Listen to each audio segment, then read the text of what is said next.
Hey guys, I'm Chris, And I'm Mike. and welcome back to No Limits, the Mid-Trap Podcast. How you doing today, Mike?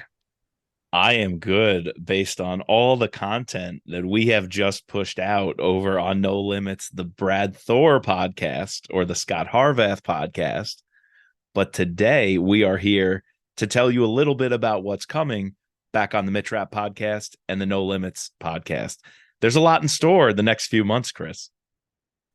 Yes, there is. It's quite a doozy. You like to pack the reading list, and not only have we put out or will be putting out both part one and part two of Deadfall, as well as our interview with Brad Thor, which at the end of this, you're going to get a little sneak peek to wet your whistle, so you can go check that out on season 2 of No Limits.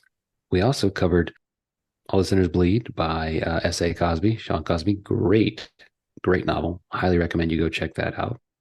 But yeah, we have a jam pack. Like, should I just go through it right now to tell all the listeners what we're going to be reading? Yeah, let's just let everyone know. Although we are back here on the Mitrap podcast, it's really just like Chris said to wet your whistle. We are not going to have Code Red out until mid-September with an interview with Kyle Mills.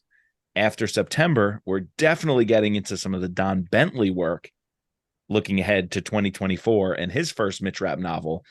So while a lot of things are coming down the pike on the Mitrap podcast, we definitely wanted to give this little preview to tell you about our other podcast feeds and all the books coming the next few months. So look forward to Code Red in September, but we don't want you to miss out on all the other books. So Chris, tell them, what are we going to be covering in the next couple of months? So one thing that will be coming to this feed is Fate.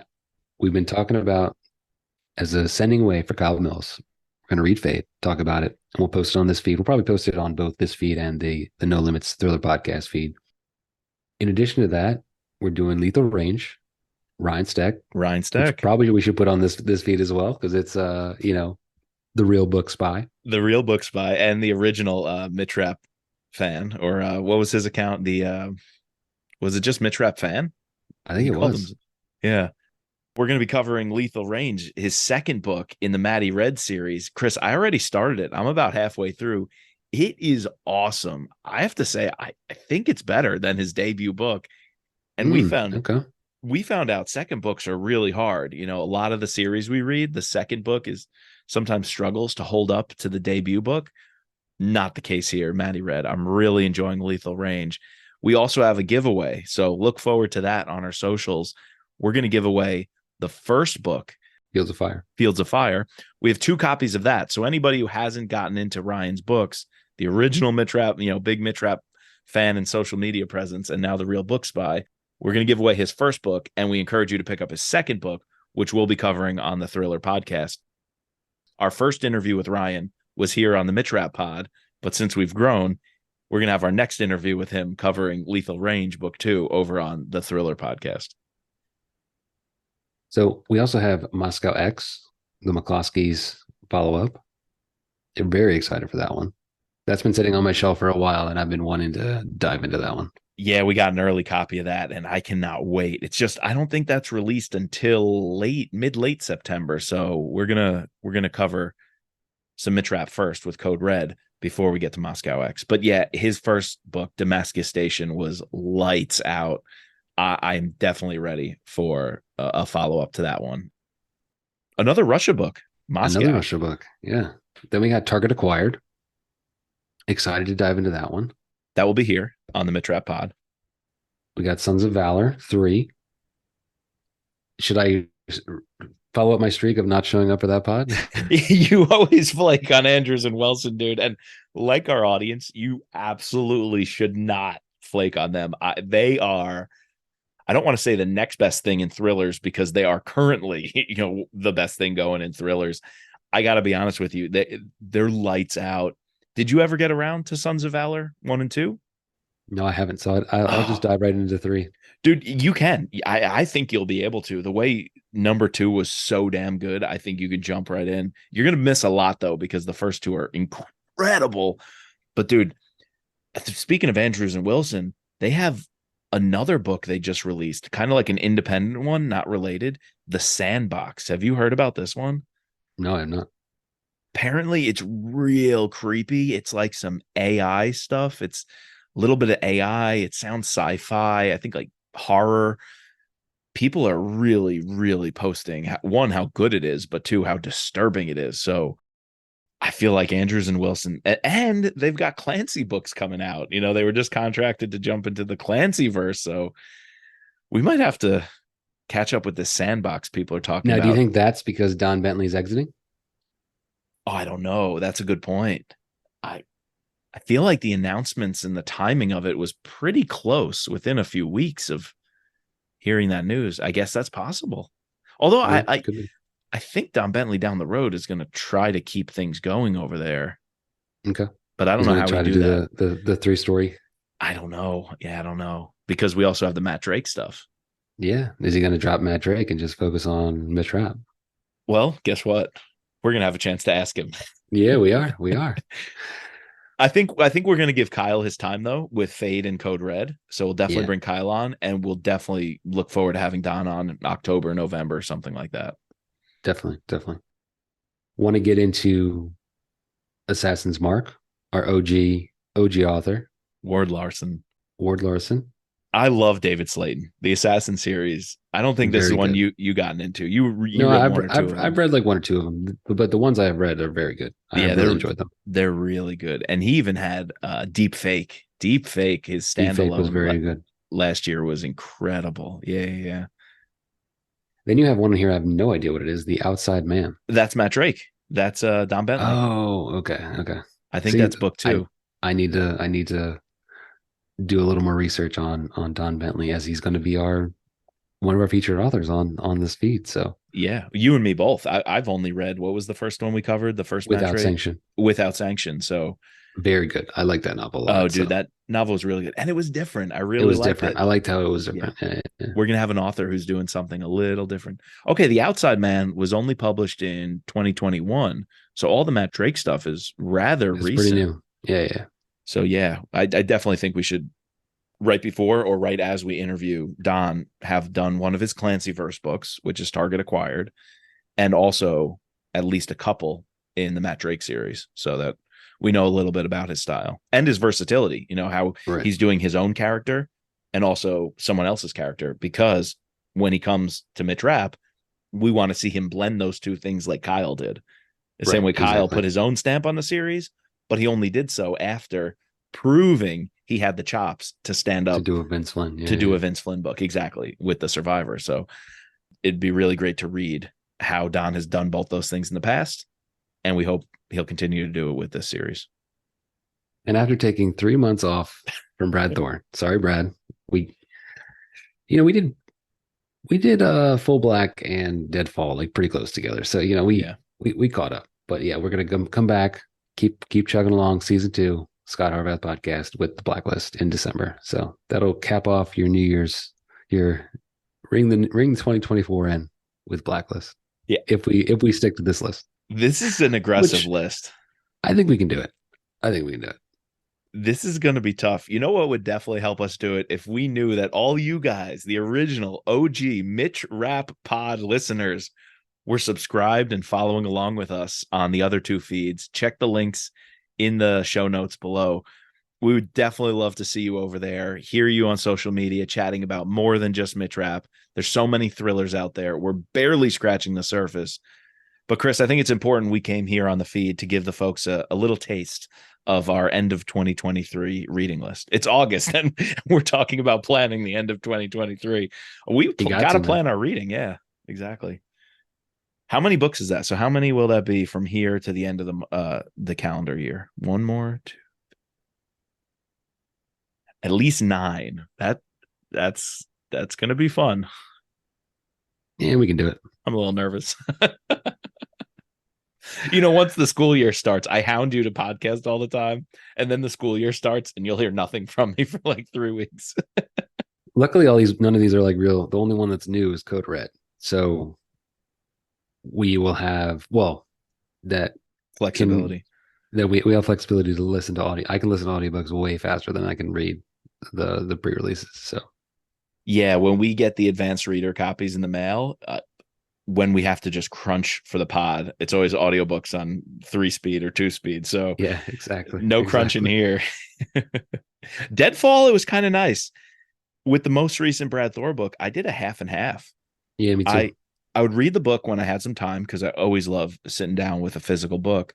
But if I needed to stop or I was going on a run or washing the dishes, I just check what chapter I'm on, hop onto Audible or Scribed. We use both Audible and Scribed and pick right up. So I kind of went back and forth with Deadfall and it was kind of fun because some scenes definitely worked better in audio and some I was glad I was reading, particularly some of the names, because I wanted to have a visual of what the name looked like a foreign or Ukrainian name.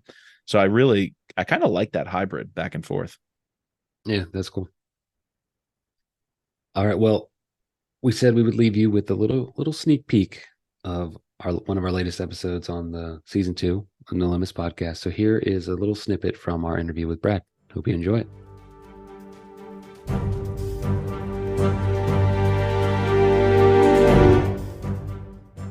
Today we welcome back a very special guest, author of this summer's blockbuster thriller, Deadfall. Welcome back to No Limits, the Scot Harvath Podcast, Brad Thor.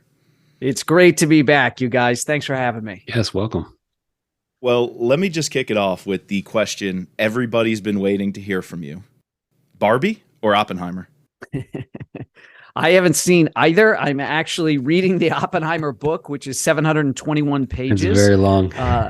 Yeah. So, the one that I'm going to break cover for is Mission Impossible. So as soon as that one is out and available, then I'll rush to the theater. I do want to see Oppenheimer, but I saw an interview read an interview with Christopher Nolan recently that said, yeah, maybe I went a little bit overboard on the sound. And it kind of like my wife and my youngest saw it in IMAX.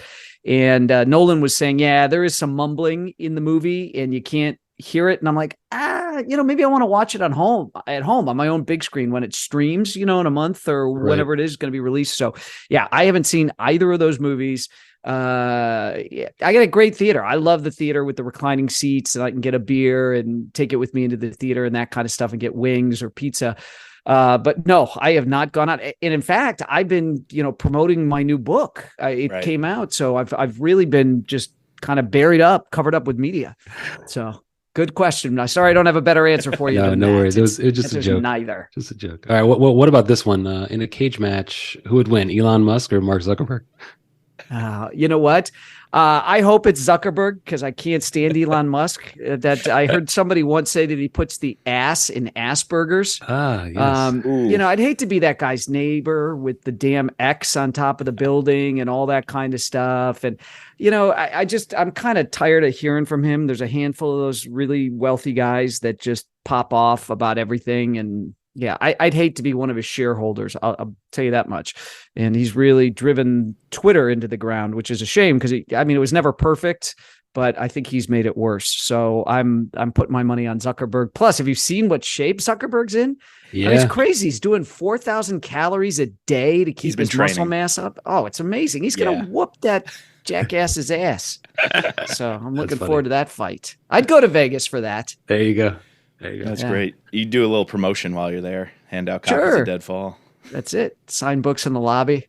The whole deal. Well, Deadfall, Brad, incredible book. Yes. Chris and I on this podcast, we nitpick everything. We're going through right down to the cover. You guys did an emergency episode where you're like, what the hell is with this cover? I listened to it.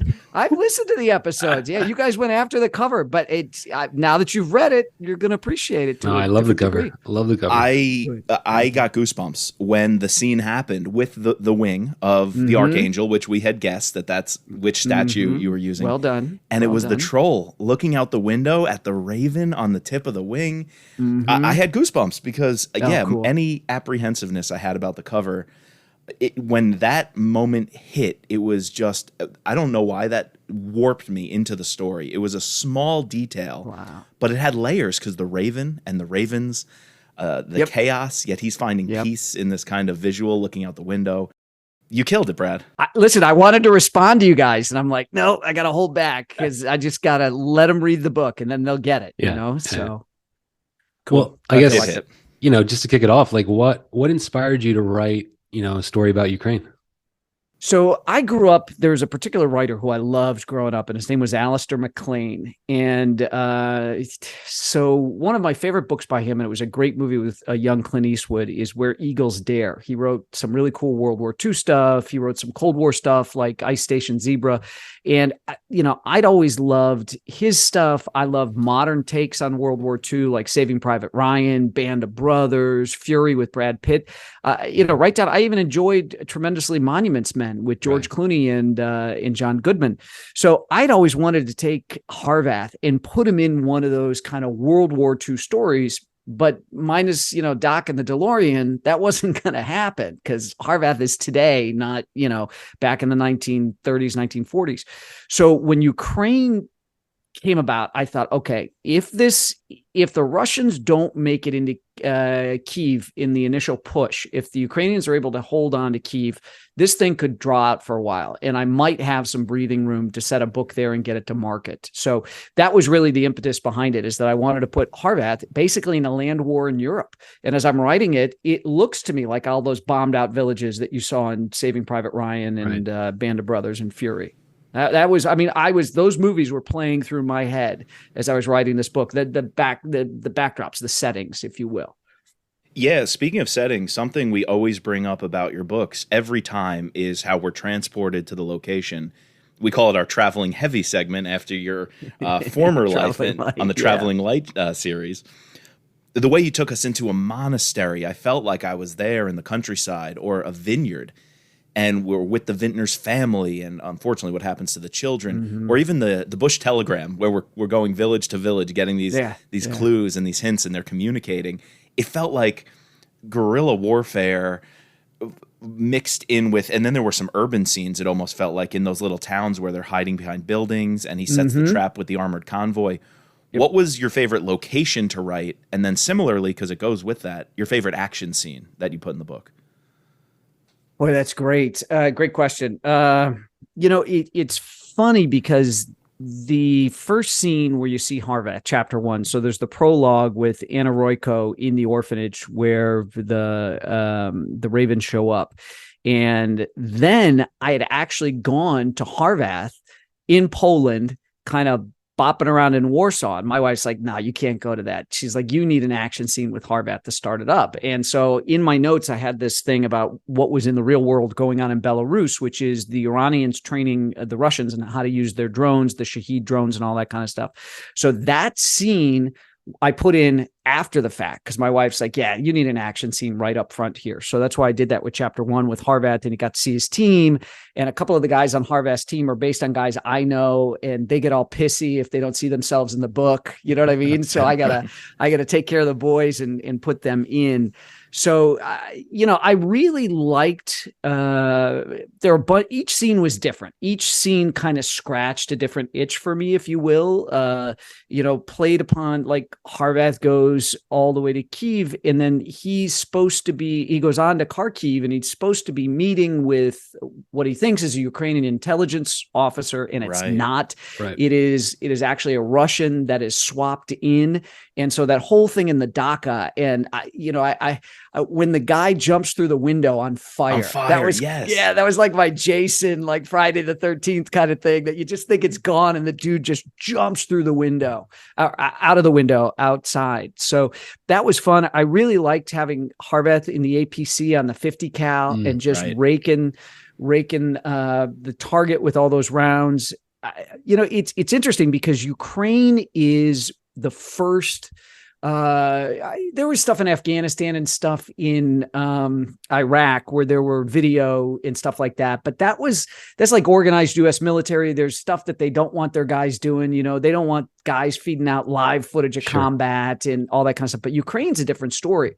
So you see a lot of these Western guys that are joining the International Legion, and their GoPros are running all the time. So for me as a writer, it was amazing how much stuff I got to see, so that when I wanted to capture some firefights or some house to house stuff, I could actually look at video on YouTube. It was amazing, and get inspiration and watch. And there were a couple things I saw where guys are like, it's here, we're in the right place. They're looking at the grids on their map and they're like, yeah, this is exactly where we're supposed to be, but nothing's here.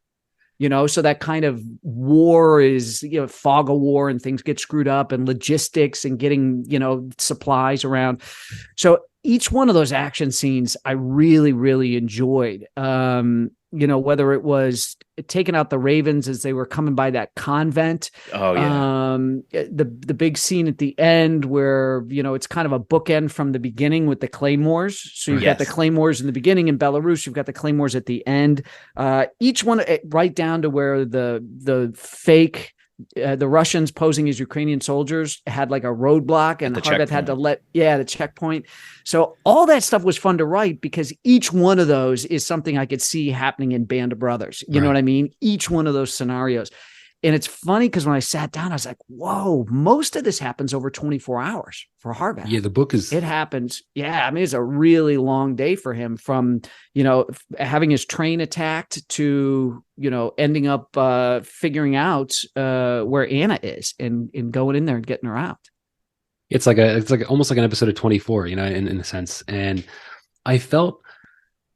Honestly, we talked about the first half of the book already, and I brought up those things. I felt that it read like Band of Brothers. It read like Saving Private Ryan. I could feel your inspiration in the book. And then also, just putting Brad in this like new, I feel like these last three books, while they haven't been like super connected, like story wise, like they've been putting, not Brad, I do that a lot, putting Scott in these different places and seeing how he can act. And I don't know if you can comment on like what you've been jumping around, and they kind of have, I don't know, Mike, you had a better way to describe this. They're kind of connected, but not in, like a true, like one story and then the second story sense. Right. They're almost three separate stories, yet the geopolitical like landscape behind them is all interwoven. So there's this connective tissue that's not necessarily plot based, but as the reader, you feel like it's definitely all the same universe. So when you pull Scott into one from the other, that makes sense. Or you pull the Troll and what he's doing with the Carlton Group and their intel, well, you're feeding off of things that came 2-3 books ago that are informing the situation now, how the Russians, the Chinese, or even that opening scene, how the IGRC Iranians are, getting the drones and trading the drones. It all feels connected, yet the last three have felt like very different stories. They're separate missions, right? So and the books are designed, if you want to read from the beginning, which a lot of purists do, that's totally cool. If you haven't read one of my books before and you want to start with the latest one, Deadfall, you can do that too. That's the whole idea here. But I'm actually searching in the real world every year for what's the real geopolitical set piece that I'm going to actually wrap my stuff around. So with Rising Tiger, last summer's book, that was based on a real attack by Chinese soldiers who slipped over the border into China. Chinese soldiers slipped over the border into India and attacked all those Indian soldiers in the middle of the night with homemade weapons, like stuff out of Walking Dead. And it lasted, that hand-to-hand combat went on for 6 hours. It was like something out of the Middle Ages. So, and the year before that with the whole Arctic thing, with Russia pushing in the Arctic and the Chinese trying to get a foothold there and all that stuff. So there's always a real geopolitical set piece that I'm basing Harvath's mission around. So that's kind of the fun thing. You're going to get that white knuckle thrill ride, but when you close the book, you're going to actually know a little bit more about what's going on around the world just by virtue of having finished the book. I mean, these are not textbooks. This is entertainment. This is supposed to be fun. It's the faction, right? It's faction. Yeah.